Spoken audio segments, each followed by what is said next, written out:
तो क्योंकि उन्होंने भगवान ने क्या बताया कि मन अत्यंत चंचल है, और अगर मन को तुम स्थिर रखने का प्रयास नहीं करोगे निरंतर, तो वो मेरा ध्यान कैसे लगाओगे। तो उसके लिए भगवान हमको बता रहे हैं कि वो भगवान ने आगे के श्लोकों में बताया, 9वें श्लोक में, कि हमारा ध्यान सर्वज्ञ पुरातन नियंता लघुतम से भी लघुतर। इसमें हम लोगों ने भगवान के 9 गुण देखे थे, है ना। प्रत्येक का पालन करता, समग्र बौद्धिक बुद्धि से परे, भगवान के अचिंत हैं, नित्य पुरुष के रूप में अगर कोई भगवान का ध्यान करता है तो इस तरह से वो आगे अपने मन को क्या करना है, उसको प्राणों को भावों के मध्य में स्थित करना है। फिर योग शक्ति से अविचलित मन से पूर्ण भक्ति के साथ भगवान के स्मरण में अपने को लगाता है, तो वो निश्चित रूप से भगवान को प्राप्त कर सकता है। फिर 11वें श्लोक में भगवान ने बताया था कि जो लोग वेदों के ज्ञाता हैं, जो ओंकार का उच्चारण करते हैं, जो संन्यास आश्रम के बड़े बड़े ऋषि मुनि हैं, वो ब्रह्म में प्रवेश करते हैं। ऐसी सिद्धि की इच्छा करने वाले ब्रह्मचर्य व्रत का अभ्यास करते हैं। अब आगे भगवान बता रहे विधि, किस प्रकार से व्यक्ति मुक्ति लाभ कर सकता है ना। तो आगे के श्लोकों में भगवान हमको वो क्रिया बता रहे हैं।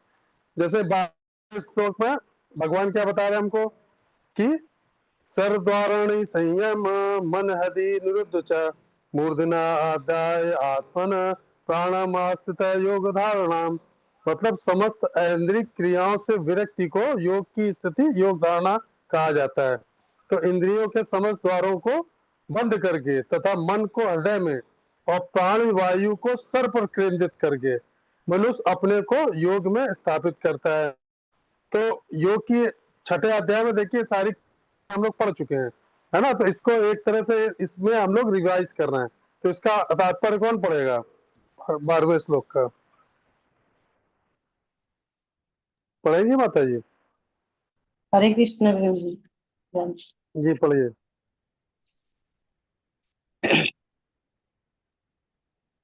तात्पर्य प्रभु जी पढ़ना। हाँ तात्पर्य, श्लोक तो हमने पढ़ दिया। Yes ma'am. तात्पर्य शिला प्रभुपाद के द्वारा शिला प्रभुपाद की जाए। इस श्लोक में बताई गई विधि से योगाभ्यास के लिए सबसे पहले इंद्रिय भोग के सारे द्वार बंद करने होते हैं।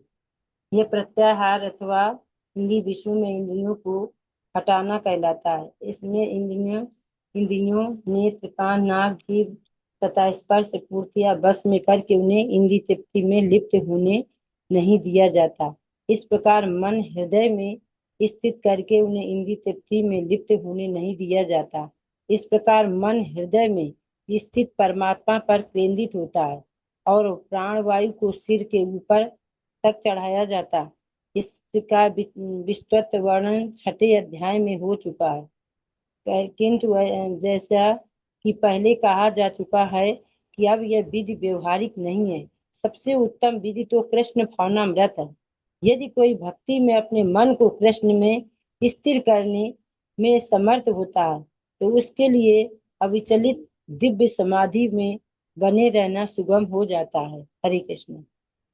हरे कृष्ण। तो भगवान इस श्लोक में क्या बता रहे हैं आगे, कि हमको क्या ध्यान की विधि बता रहे हैं कि जो साधक शरीर के सभी द्वारों, यानी जो 9 प्रकार के द्वार शरीर के बताए गए हैं, उनको संयमित करके मन को हृदय में स्थित करता है और प्राण वायु को मस्तिष्क में स्थापित करके योग धारणा में स्थित होता है, वह परम लक्ष्य की प्राप्ति के लिए तैयार हो जाता है। तो ये जो श्लोक भगवान ने हमको बताया, ये अष्टांग योग की प्रक्रिया है कि मृत्यु के समय की प्रक्रिया की कोई योगी जब बहुत वर्षों साधना करता है तब वो धीरे धीरे प्रैक्टिस कर लेता है अपने प्राणों को सर में कपाल रंध्र जिसको बोलते हैं वहां स्थापित करने की। तो योगी क्या करता है, इंद्रियों को बाहरी विषयों से हटाकर मन को स्थित करता है और प्राणों को ऊपर ले जाने का प्रयास करता है। तो भक्ति वेदांत स्वामी प्रभुपाद जी क्या बता रहे हैं कि कलयुग में यह प्रक्रिया बहुत कठिन है। मृत्यु के समय कोई व्यक्ति मन प्राण और इंद्रियों को पूर्णतः नियंत्रित करना, ये सामान्य मनुष्य के लिए तो लगभग एक तरह से इम्पॉसिबल है। कोई नहीं कर सकता, हम जैसे साधारण मनुष्य, है ना। तो क्या कहते हैं भगवान ने 8वें अध्याय के 13वें और 14वें श्लोक में क्या बताएंगे आगे, कि सरल और श्रेष्ठ मार्ग बताएंगे भगवान आगे के श्लोकों में, है ना। तो गौड़ी वैष्णव सिद्धांत हमको क्या बताता है कि भक्ति योग अष्टांग योग से श्रेष्ठ है, क्योंकि भक्ति में क्या भगवान स्वयं भक्त की सहायता करते हैं। अगर हम जीवन भर हरे कृष्ण महामंत्र का जप कर रहे हैं तो मन हमारा स्वाभाविक रूप से फिर उसको इधर उधर भागने की जरूरत नहीं पड़ती है, तो ना स्थिर हो जाता है। तो देखिए इसमें जो ये लाइन आई है ना, स्वर द्वाराणि संयम, इसको बोला गया इंद्रिय संयम के लिए।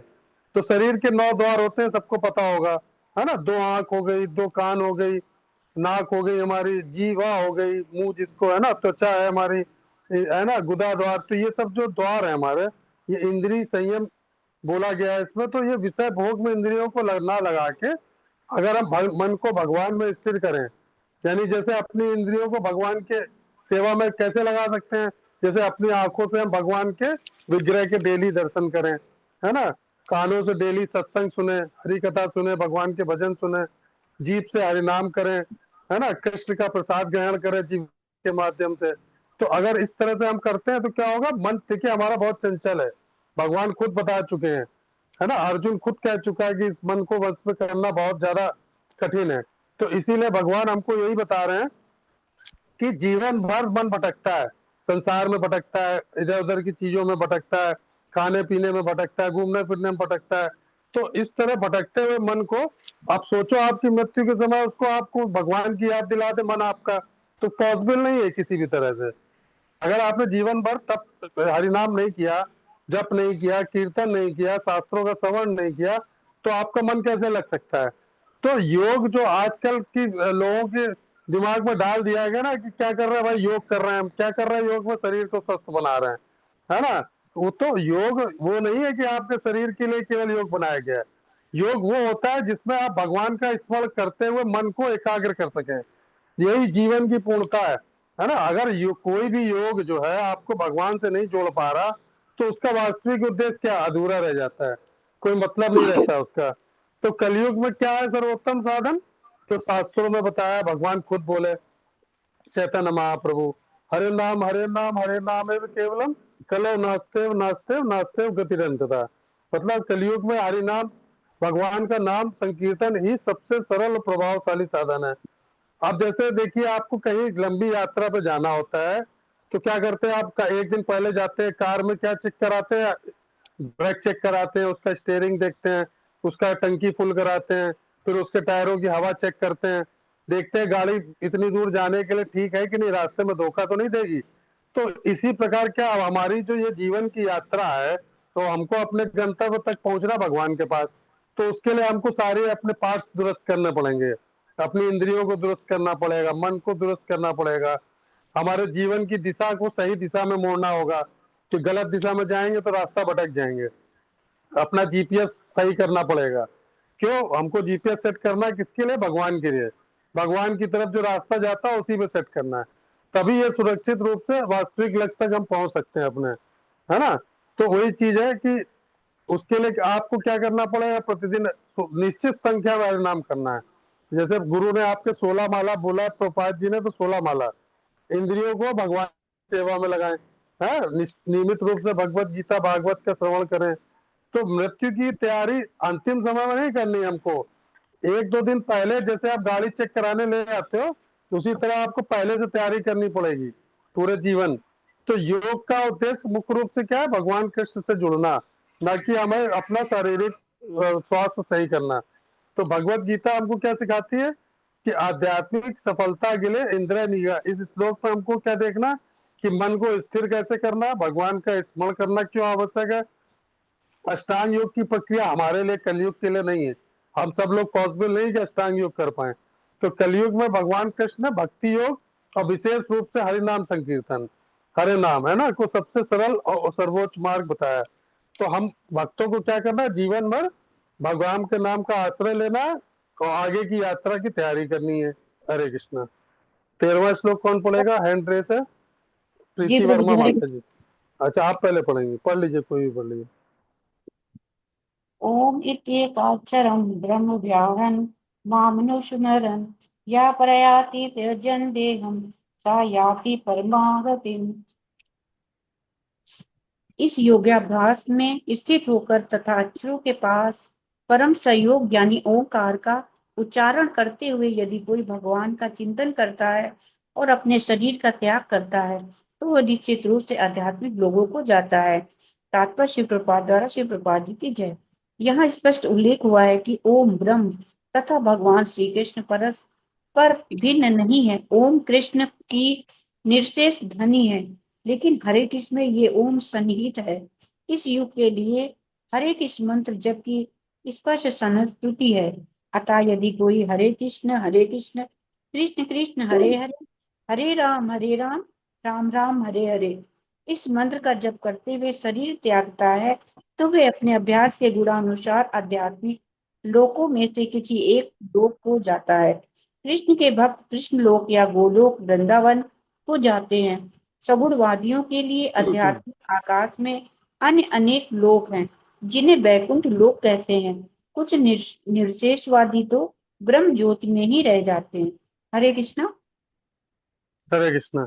तो देखिए इस श्लोक में भगवान क्या बता रहे हैं कि जो मनुष्य शरीर छोड़ते समय ओम इस एकाक्षर ब्रह्म मंत्र का उच्चारण करते हुए मेरा स्मरण करते हुए शरीर छोड़ता है तो वह परम गति को प्राप्त करता है। तो ये श्लोक भी इम्पोर्टेंट है।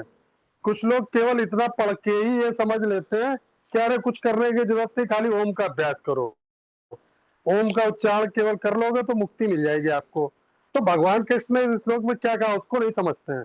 भगवान ने क्या ये नहीं कहा कि ओम, बल्कि साथ में क्या है, माम अनुस्मरण, मतलब मेरा स्मरण करते हुए। मतलब खाली आप ओम बोलना सीख लो, ओम की प्रैक्टिस करने लगो, वो जरूरी नहीं है। अगर आप भक्ति नहीं करते हो, भगवान कृष्ण का स्मरण नहीं करना आता, तो ओम करने से कुछ नहीं होने वाला। तो प्रभुपाद जी क्या बता रहे हैं इसमें तात्पर्य में कि ओम जो शब्द है भगवान का ध्वनि स्वरूप है, मतलब साउंड रिप्रेजेंटेशन करता है भगवान का। यह समस्त वैदिक मंत्रों का बीज मंत्र है। तो जितने भी देखिए भगवान के मंत्र है उसमें सब में आगे ओम लगता है ना। तो ये प्रतिनिधित्व करता है भगवान की उसका भक्ति का। तो ये कोई भक्त ये सोचते हैं कि भगवान के पवित्र नाम हरे कृष्ण महामंत्र जो चैतन्य महाप्रभु कलयुग के लिए बोल के गए तो उसको करने की जरूरत नहीं है। नहीं, वो हरे कृष्ण महामंत्र जो है वो भगवान के साथ आपका प्रत्यक्ष संबंध स्थापित करता है। इसीलिए गौड़ी आचार्य हमारे क्या बताते हैं कि कलयुग में भगवान के नाम का संकीर्तन सबसे सरल और सर्वोच्च साधन है। तो ओम का वास्तविक अर्थ क्या है? ओम कोई कोई साधारण ध्वनि नहीं है। ये भगवान की जो दिव्य सत्ता, ये ब्रह्मांड का प्रतीक है, वैदिक उसका प्रतीक है, स्रोत का। तो इसका उद्देश्य हमें भगवान तक पहुंचाना है, केवल ध्वनि तक सीमित रखना नहीं है। तो भगवान इसीलिए इसमें बोले माम स्मरण, मतलब भगवान केवल ये नहीं कह रहे कि केवल ओम बोलो, भगवान कह रहे मेरा स्मरण करते हुए। यदि कोई ओम बोले और लेकिन भगवान को ना याद कर पाए, भगवान ना याद आए, तो इस श्लोक का क्या मतलब हुआ? फिर थोड़े ना आपको भगवान का नाम प्राप्त होगा। तो जब चैतन्य महाप्रभु दे रहे हैं इसमें बिल्कुल क्लियर कि अगर कोई हरे कृष्ण कृष्ण कृष्ण हरे हरे, हरे राम राम राम हरे हरे है, तो इसमें तो भगवान की पूर्ण उपस्थिति है। इसलिए हर नाम का जो जप है वो भगवान के प्रत्यक्ष संग के समान माना गया है ना। भगवान और भगवान के नाम में कोई अंतर नहीं है। तो देखिए मृत्यु के समय आपको वही याद आएगा जिसका अभ्यास आपने जीवन भर किया हो। यदि आप प्रतिदिन भगवान का नाम ले रहे हो तो अंतिम समय में स्वाभाविक रूप से आपके मुंह से जब प्राण निकलेंगे तो वही निकलेगा, है ना। जिसकी आप तैयारी पूरे साल करते रहे तो वही अंत समय आपको वही काम आएगा एग्जाम में। तो वही है कि केवल मंत्र का उच्चारण, उसका मतलब ये है कि भगवान का साथ में स्मरण भी आपको करना है ना। जब शास्त्रों का अध्ययन करेंगे और भगवान के नाम की महिमा जानेंगे, तब आप कीर्तन और भक्तों का संग, हरिनाम, ये सब आपकी तैयारी है मृत्यु के लिए। तो नियमित रूप से हमको ये प्रतिदिन करना है। तो इस श्लोक में ये बताया क्लियर कि मृत्यु के समय भगवान का स्मरण जीवन की सबसे बड़ी सफलता है। ओम भगवान के दिव्य नाम का प्रतीक है, लेकिन उसका वास्तविक उद्देश्य भगवान श्री कृष्ण का स्मरण कराना है ना। इसीलिए गौड़ी वैष्णव सिद्धांत के अनुसार कलयुग में हरे कृष्ण महामंत्र का श्रद्धा पूर्वक जप भगवान के स्मरण का सबसे सरल, सुलभ और पूर्ण साधन। तो जो भक्त जीवन भर भगवान के नाम का आश्रय ले लेता है तो वो क्या अंत समय में भी भगवान को भूलता नहीं है कभी, उसको फिर भगवान की स्मृति हो जाती है। प्रीति वर्मा 14वां श्लोक माता जी। जी। हरे कृष्णा प्रभु जी। जी हरे कृष्ण पढ़िए। अनन्य चेता सतम यो मां स्मरति नित्य यशा तस्या सुलभ पार्थ नित्य युक्तम योगिनः। हरे कृष्णा। तात्पर्य, इस श्लोक में उन निष्काम भक्तों द्वारा प्रकाशित अंतिम गणत्व का वर्णन है जो भक्ति योग के द्वारा भगवान की सेवा करते हैं। पिछले श्लोकों में 4 प्रकार के भक्तों का वर्णन हुआ है। आर्त, जिज्ञासु, आर्थती तथा ज्ञानी। मुक्ति की विभिन्न विधियों का भी वर्णन हुआ है। कर्म योग, ज्ञान योग तथा हठ योग। इन योग पद्धतियों के नियम में कुछ न कुछ भक्ति मिली रहती है, लेकिन इस श्लोक में शुद्ध भक्ति योग का वर्णन है जिसमें ज्ञान, कर्म तथा हठ का मिश्रण नहीं होता। जैसे कि अनन्य चेता शब्द से सूचित होता है, भक्ति योग में भक्त कृष्ण के अतिरिक्त और कोई इच्छा नहीं करता। शुद्ध भक्त ना तो स्वर्गलोक जाना चाहता है, ना ब्रह्म ज्योति से तदात्म का मोक्ष या भव बंधन से मुक्ति ही चाहता है। शुद्ध भक्त किसी भी वस्तु की इच्छा नहीं रखता। चैतन्य चारितामृत में शुद्ध भक्त को निष्काम कहा गया है। उसे ही पूर्ण शांति का लाभ होता है, उन्हें नहीं जो स्वार्थ में लगे रहते हैं। एक और जहाँ ज्ञान योगी, कर्म योगी तथा हठ योगी का अपना अपना स्वार्थ रहता है, वहीं पूर्ण भक्त में भगवान को प्रसन्न करने के अतिरिक्त अन्य कोई इच्छा नहीं होती। अतः भगवान कहते हैं कि जो एक निष्ठ भाव से उनकी भक्ति में लगा रहता है, उसे वे सरलता से प्राप्त होते हैं। शुद्ध भक्त सदैव कृष्ण के विभिन्न रूपों में से किसी एक की भक्ति में लगा रहता है। कृष्ण के अनेक सर्वांश तथा अवतार हैं, तथा राम तथा नरसिंह, जिसमें से भक्त किसी एक रूप को चुनकर उनकी प्रेमा भक्ति में मन को स्थिर कर सकता है।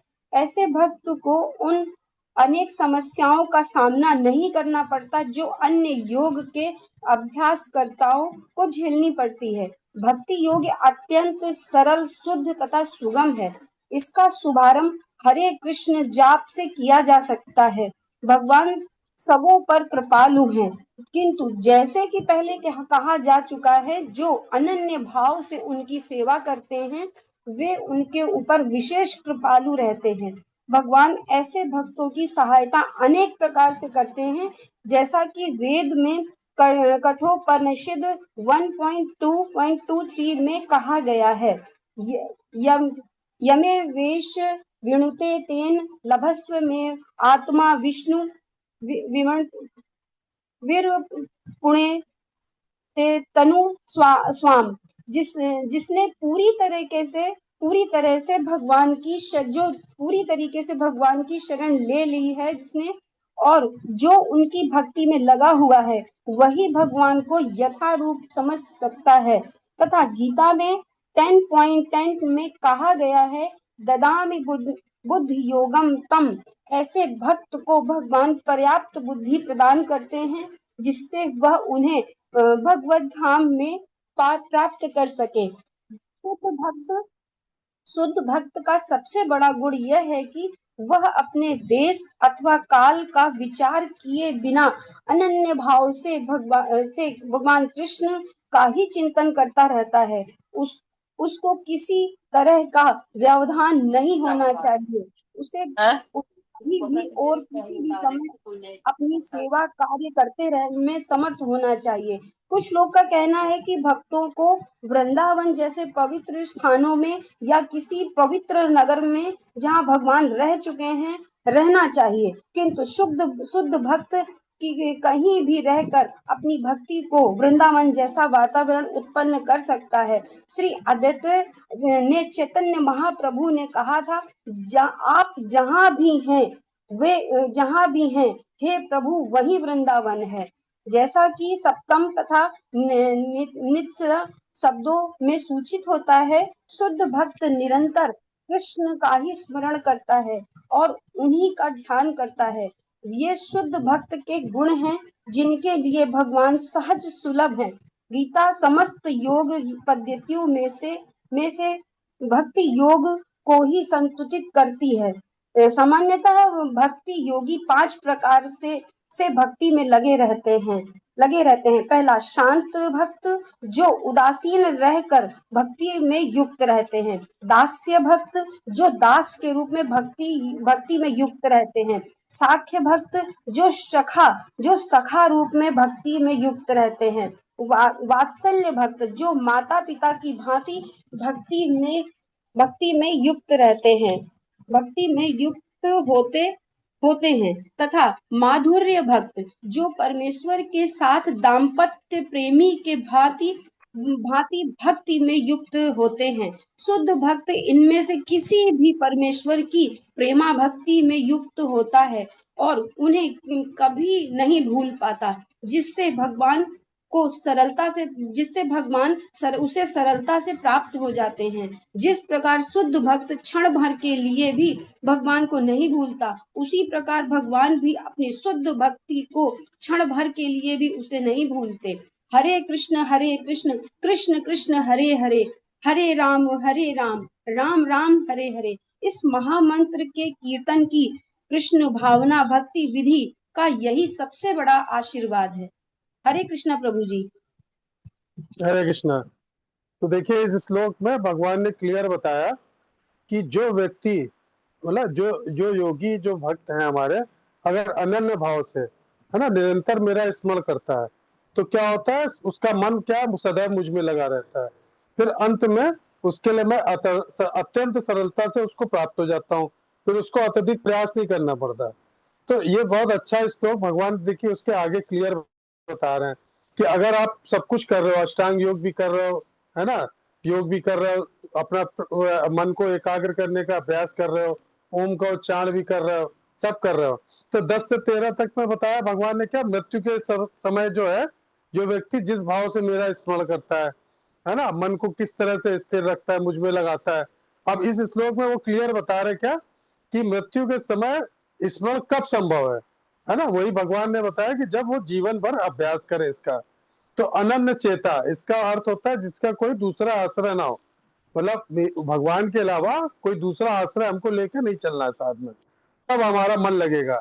तो ऐसे भक्त जो सिर्फ संकट के समय भगवान को बुलाएं फिर भूल जाए उनको, तो उनके लिए भगवान सुलभ नहीं होते हैं। भगवान को हर समय आपको पुकारना है, सुख दुख में, लाभ हानि में, है ना, हर समय भगवान को अपने जीवन के केंद्र में लेके चलना है, तब भगवान हमको अत्यंत सुलभ रूप से प्राप्त हो सकते हैं। तो वही चीज इसमें बताया कि जो हर परिस्थिति में भगवान को अपना रक्षक और अपना स्वामी मानता है, तो वो उसको भगवान क्या होता है, अत्यंत रूप से सुलभ हो जाते हैं, फिर उसमें उसको ज्यादा प्रयास नहीं करना पड़ता। तो इसका अनन्य भक्ति का अर्थ क्या हुआ? अनन्य भक्ति का अर्थ ये नहीं कि आप गृहस्थ जीवन छोड़ दिया, संन्यास ले लिया, वन में चले गए, है ना, सारे पारिवारिक संबंध खत्म कर लिए। नहीं, भगवान कह रहे हैं कि आप घर में रहते हुए, क्योंकि राजा अम्बरीश ने कोई संन्यास लिया था क्या, वैराग लिया था क्या? तो वही क्या, जीवन का प्रत्येक कार्य और अपनी सारी इंद्रियों को जब हम भगवान की सेवा में लगाते हैं तो ये भी अनन्य भक्ति में कहलाता है।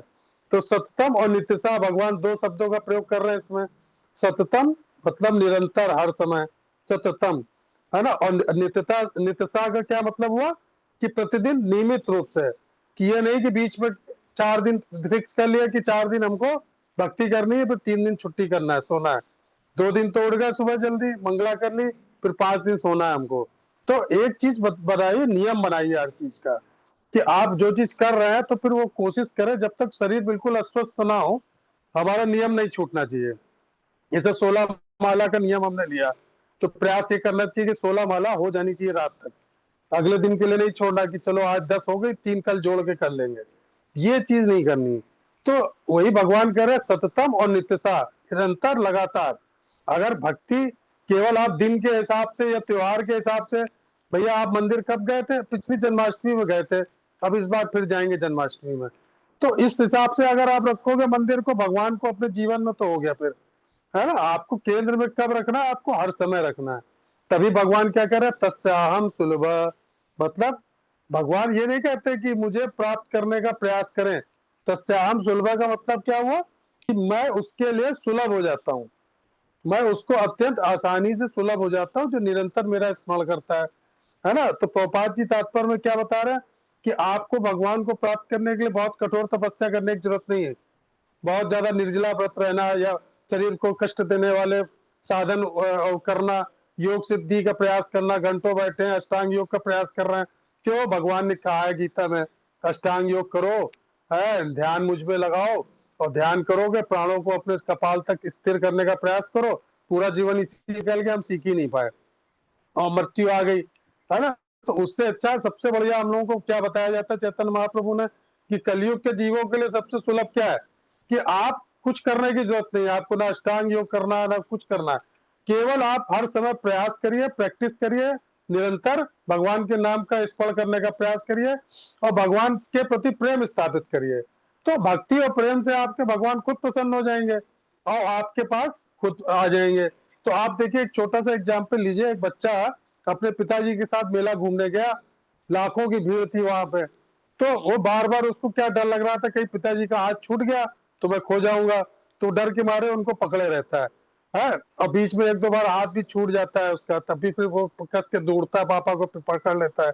लेकिन अगर उसका पिता उसको गोदी में उठा ले, कंधे में बैठा ले, तो उसका भय खत्म हो जाएगा कि नहीं हाथ छूटने का। फिर क्या होगा, फिर वो भगवान उसको खुद अपने गोद में ले लेते हैं, भक्त को अपने। फिर उसको इस भीड़ में खोने का डर नहीं रहता कि हम इस संसार में भटक जाएंगे। अब भगवान आपको खुद कंधे पे बैठा ले तो भगवान क्या कह रहे हैं, ये कह रहे हैं ना अत्यंत मैं सुलभ हो जाता हूँ। तो भगवान खुद कहते हैं अहम भक्त पराधीन है, मैं खुद ही भक्त के पराधीन हो जाता हूँ। तो इसके लिए आपको एग्जाम्पल किसका लेना है? अम्बरीश महाराज का। अम्बरीश महाराज की भागवत में जो कथा आती है वो हम लोगों को यही कर सिखाती क्या कि प्रत्येक इंद्रिय को उन्होंने भगवान की सेवा में लगा दिया। हाथों को भगवान की मंदिर की सफाई करने में, मन को भगवान का स्मरण करने में बिजी रखते थे वो। वाणी से भगवान का कीर्तन, भगवान का गुणगान, कानों से हरि कथा सुनना, है ना, और आंखों से भगवान का दर्शन, हाथों से मंदिर की सेवा, पर जल भर के लाना भगवान का खुद सब करते थे। इतने नौकर चाकर थे, भगवान का प्रसाद भी खुद बनाते थे। और पैरों से भगवान के मंदिर की परिक्रमा करना। तो सारी इंद्रियों को अगर हम भगवान की सेवा में लगा देते हैं तो क्या होता है, फिर वही होता है कि भगवान सुदर्शन चक्र को आज्ञा देते हैं कि जाओ मेरे भक्त के साथ में रहो, उसके ऊपर कोई कष्ट ना आए। तो जैसे ही दुर्वासा ऋषि ने देखिए उनको मारने के लिए कृत्या प्रकट की, तो सुदर्शन पहले से वहां उपस्थित थे, उन्होंने तुरंत कृत्या को मार दिया और दुर्वासा ऋषि को दंड देने के लिए, उनको मारने के लिए दौड़े उनके पीछे। तो जो भक्त निरंतर भगवान के ध्यान में लगा हुआ है तो फिर उसको किसी बात की चिंता करने की जरूरत नहीं है ना। भगवान उसका क्या होता है, स्वयं रक्षक बन जाते हैं। तो भगवान के पीछे उसको भागना नहीं पड़ता है। तो वही चीज इसमें क्या बताते हैं, अब जैसे एक छोटी सी कथा बताते हैं आपको। एक राजा के महल में एक माली था, तो उसी गार्डन में, बगीचे में एक मंदिर था भगवान का, कृष्ण का छोटा सा। तो वो क्या करता था, प्रतिदिन भगवान के लिए सुंदर सुंदर पुष्प चुन के ले जाता था और कहता था, पानी देता था और हरिनाम गाता था और भगवान की को पुष्प अर्पित करता था। एक कृष्ण ये पुष्प तुम्हारे लिए। ये पहला कोई भी फूल खिलता था सीजन का तो भगवान को चढ़ा देता था जाके। तो हरि जब भी काम करता था, घर पतवार साफ करना, मंदिर की सफाई करना, तो उससे लोग कहते थे कि तुम थोड़ा अध्ययन कर लिया करो, गीता पढ़ा करो, है शास्त्र पढ़ लिया करो, भगवान का जप किया करो, माला किया करो, है ना। लेकिन वो 24 घंटे क्या करता था, कृष्ण की सेवा में बिजी रहता था, कुछ भी करता था भगवान की सेवा में करता था। तो उसका क्या हुआ, जब अंत समय आया उसका, तो उसके गांव वाले परिवार के लोग इकट्ठा हो गए कि हम तो देखो कहते थे कि भगवान का हरि नाम करो। तो एक वहां उसी गार्डन में एक संत रहते थे वृद्ध, वो आए, उन्होंने कहा तुम निश्चिंत रहो, ये भगवान के धाम ही जाएगा। बोले क्यों? कहते इसने अपने जीवन में कभी कृष्ण को बुलाया नहीं है, तो उसको याद करने का प्रयास क्या करना है।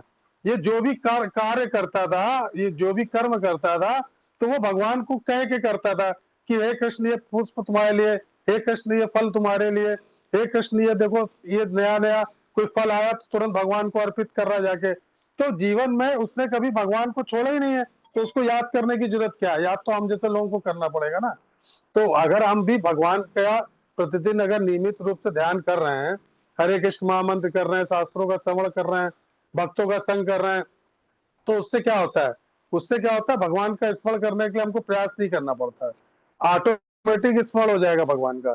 तो भगवान इस श्लोक में क्या कर रहा है, अनन्य भाव से जो प्रतिदिन और निरंतर मेरा स्मरण करता है, तो क्या होता है, उसके लिए मैं स्वयं सुलभ हो जाता हूँ।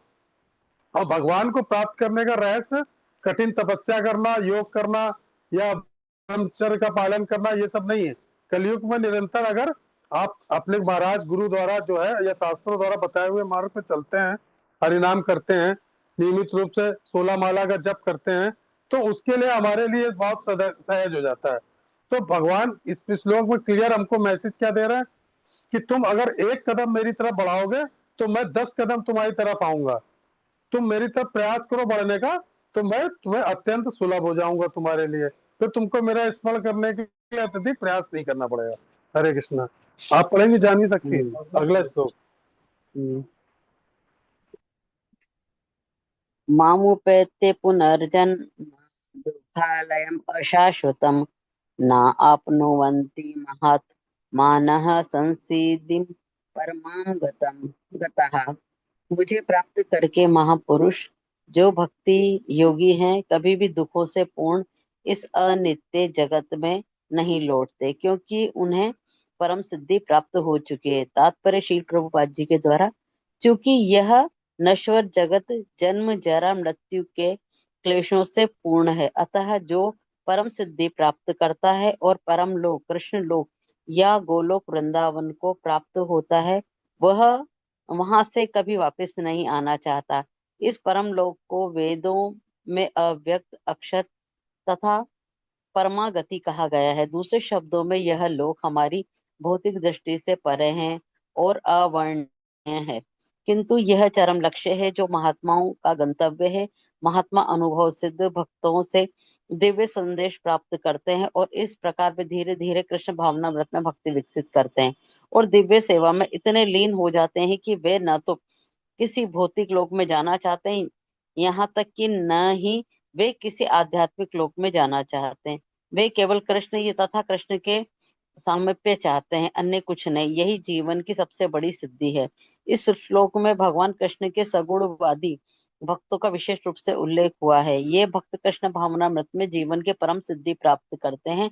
दूसरे शब्दों में वे सर्वोच्च आत्माएं हैं। हरे कृष्णा। हरे कृष्णा। तो भगवान क्या बता रहे हैं इस श्लोक में? भगवान इस श्लोक में बता रहे हैं कि जो महात्मा या जो भक्त जीवात्मा जो है मुझे प्राप्त कर लेता है एक बार, तो वो उसको इस संसार में आने की आवश्यकता नहीं पड़ती है, वो फिर मेरे धाम को प्राप्त कर लेगा।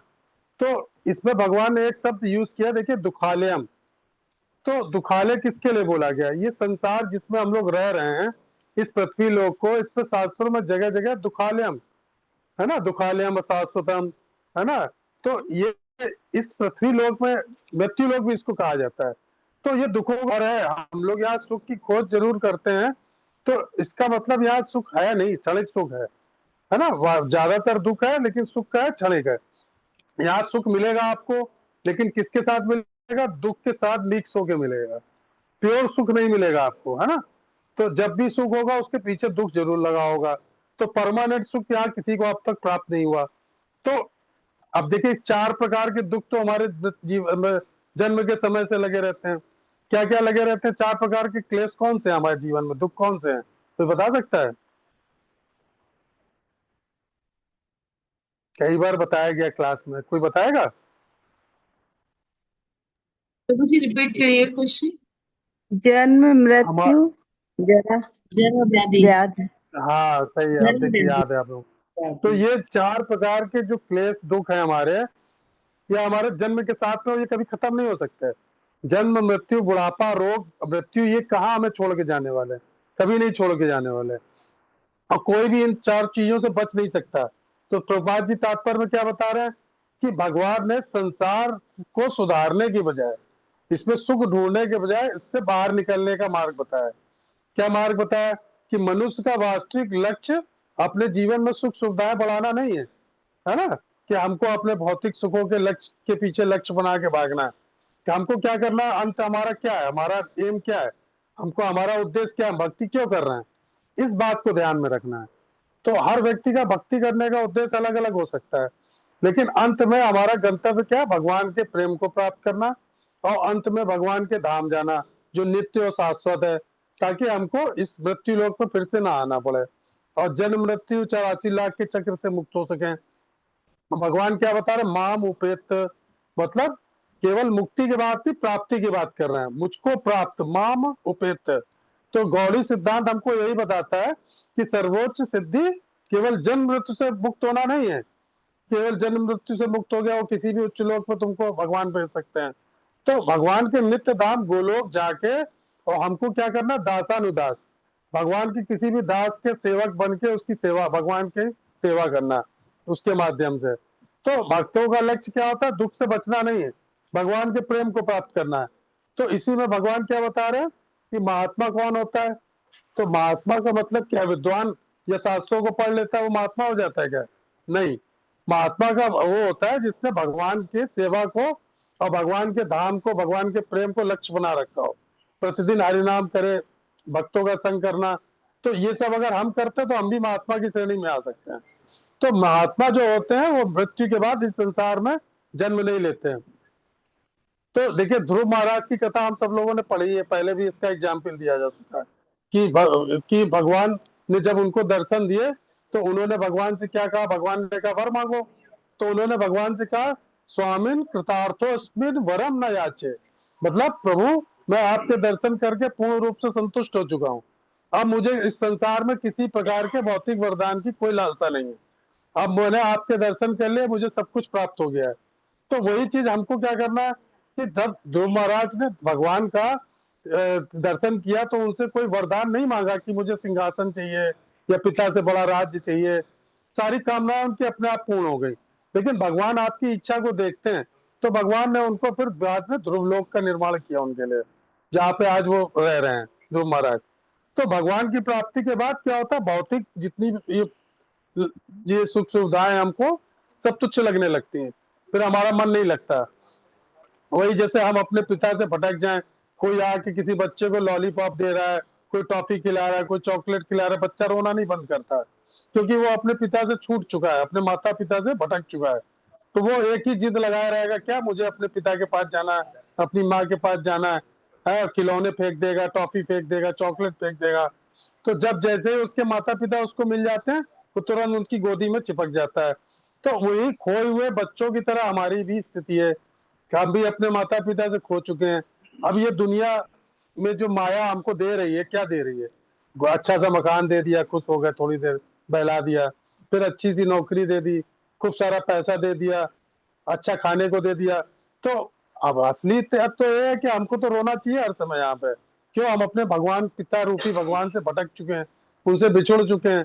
तो हमें तो ये चाहिए कि उन किसी तरह हमको अपने असली पिता चाहिए, उनके घर जाना। आप मेरा घर अपना घर क्या है, गोलोक वृंदावन, बैकुंठ।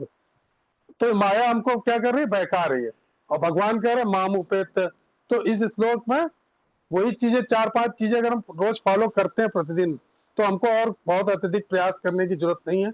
भगवान का निरंतर ध्यान करिए, घर के काम करते रहिए, सारा ऑफिस करिए, वर्क करिए, जॉब करिए, सब कुछ करिए, लेकिन क्या, भगवान का स्मरण करने का प्रैक्टिस करिए हर समय, किसी भी माध्यम से। चाहे कान में आप मोबाइल पे हर महामंत्र लगा के काम करिए, मुंह से मन में गुनगुनाते रहिए महामंत्र, है ना। लेकिन कोशिश ये करनी है कि ज्यादा से ज्यादा, अगर हमने एक संकल्प लिया 16 माला का, तो 16 माला हमको किसी भी हालत में पूरी करनी चाहिए रात तक। अगर छूट जाती है तो धीरे धीरे क्या होगा, हमारा मन धीरे धीरे उसको कम करता जाएगा कि ठीक है आज 10 कर ली, कल 5 कर ली, कल 4 कर ली। तो प्रयास ये करना है ज्यादा से ज्यादा जप करना है हमको, है ना। और इस श्लोक से क्या सीखना है कि ये संसार क्या, दुखालयम अशाश्वतम, अस्थाई है और दुखदालय है, दुख देने वाला है, दुखालय है ये, है ना। तो ये मृत्यु लोग हमको कभी भी सुख प्रदान नहीं कर सकता। हमको अपना वास्तविक लक्ष्य क्या पहचानना है कि हमको भगवान के धाम जाना है, अपने पिता के घर जाना है। जो अनन्य भक्ति द्वारा भगवान को प्राप्त कर लेगा तो वो अपने आप ऑटोमेटिक जन्म मृत्यु के चक्र से मुक्त हो जाएगा, फिर उसको यहाँ जन्म लेने ही नहीं पड़ेगा, आने ही नहीं पड़ेगा, है ना। भगवान के नित्य धाम जाना और उनकी निकुंज में सेवा करना, किसी भी माध्यम से भगवान से संबंध स्थापित कर लीजिए, किसी भी रूप में कर लीजिए, पुत्र के रूप में, सखा के रूप में, प्रेमी के रूप में, किसी भी रूप में, दास के। वैसे हम लोगों को तो ये सिखाया जाता है आपको दास का भाव रखना है भगवान के प्रति, है ना। तो हमें अपने गुरु के माध्यम से भगवान की सेवा करना सिखाया जाता है। हरे कृष्ण। कोई प्रश्न है किसी का? आज ये समाप्त करते हैं, फिर 15 श्लोक तक हो गया, फिर आगे लेंगे बाद में। किसी का कोई प्रश्न है?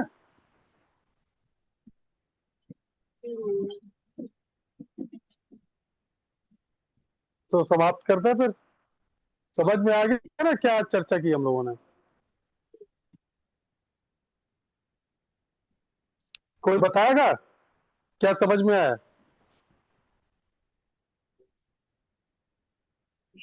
हरे कृष्णा प्रभु जी। हरे कृष्णा। अभी हाँ माता जी। जी अभी लास्ट श्लोक में जो अभी तात्पर्य पढ़ा था तो ये समझ में आया कि हम्म भगवान की सेवा हमें करनी है तो भगवान से अपना कोई एक रिलेशन बना लेना चाहिए। भक्त को हम्म अपना रिलेशन बना लेना चाहिए, चाहे वो माता पिता के रूप में उनकी सेवा करो या फिर उनको जैसे कि जैसे अपना अपना कोई भी दाम्पत्य कुछ ऐसा मान लो, मतलब हम्म इससे कुछ अपना रिलेशन बना करके उनकी सेवा, उनकी भाव, उनकी पूजा, उनकी अर्चना रिलेशन में बना के करना चाहिए। ठीक है। और हमें हर चलिए समय दीदी उनको जो है स्मरण करना है, मतलब कि जो भी हम संकल्प लें उसको पूरा रखना है, पूरा करना है। हम्म और जैसे अम्बरीश महाराज का आपने एग्जाम्पल दिया था, उनके उन्होंने हर हम्म टाइम जैसे हाथों को कैसे करना है, इंद्रिय कानों की जो हमारी इंद्रियां हैं उनके द्वारा, उनके माध्यम से हमें कैसे भगवान को- हाँ जी। तो वही चीज हमको देखिए क्या सीखनी कि अपनी मन को, इंद्रियों को किस में लगाना? निरंतर भगवान के स्मरण में लगाना है। ठीक है। और हमारी जो इंद्रियां हमारा मन भटकाती हैं, जैसे हमारे कान हो गए, हमारी आंखें इधर उधर भटकती रहती हैं, कान हमारे प्रजल्प सुनने के लिए लालायित रहते हैं। अभी किसी के बारे में आप चर्चा करना शुरू कर दो, किसी की बुराई कर दो, कान बिल्कुल खड़े हो जाएंगे सुनने के लिए।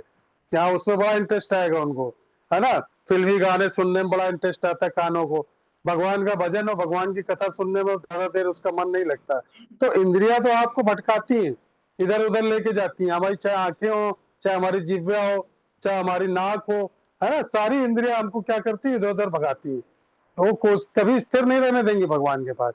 तो बस यही इसमें हमको बताया है भगवान की नियमित नियमित क्या करना? अभ्यास, है ना? किसका? भगवान के रूप का, रंग का, लीला का, गुण का, भगवान के, और हरे कृष्ण महामंत्र मतलब भगवान के नाम। अगर इतना हम करते हैं तो हमारा एक दिन न एक दिन भगवान हमको अपने पास जरूर बुलाएंगे। ये विश्वास रखना हमको, है ना? और किसी भी परिस्थिति में क्या करना? नियम नहीं छोड़ना है। नियम छोड़ने से क्या होता है? बहुत जल्दी छूट जाता है। अगर हम 16 माला कर रहे हैं तो 16 से गिरने में ज्यादा टाइम नहीं लगता है। अभी 4 दिन आप 16 माला करना छोड़ दीजिए तो आपकी बंद हो जाएगी माला, ये ध्यान रखिए आप। तो प्रयास यही करना है कि जैसे सुबह उठ गए, है ना, घर का काम करिए। ये नहीं कह रहे कि भगवान इसमें कि आपको संन्यास लेके चले जाना जंगल में, या आपको केवल भक्ति ही करनी, बाकी लोगों से संबंध नहीं रखना। संसार में रहते हुए भगवान को ध्यान करना है हमको। ये बात हमको बस ध्यान रखनी, तभी हम असली गृहस्थ कहलाते हैं। हरे कृष्णा। हरे कृष्ण। हरे कृष्ण।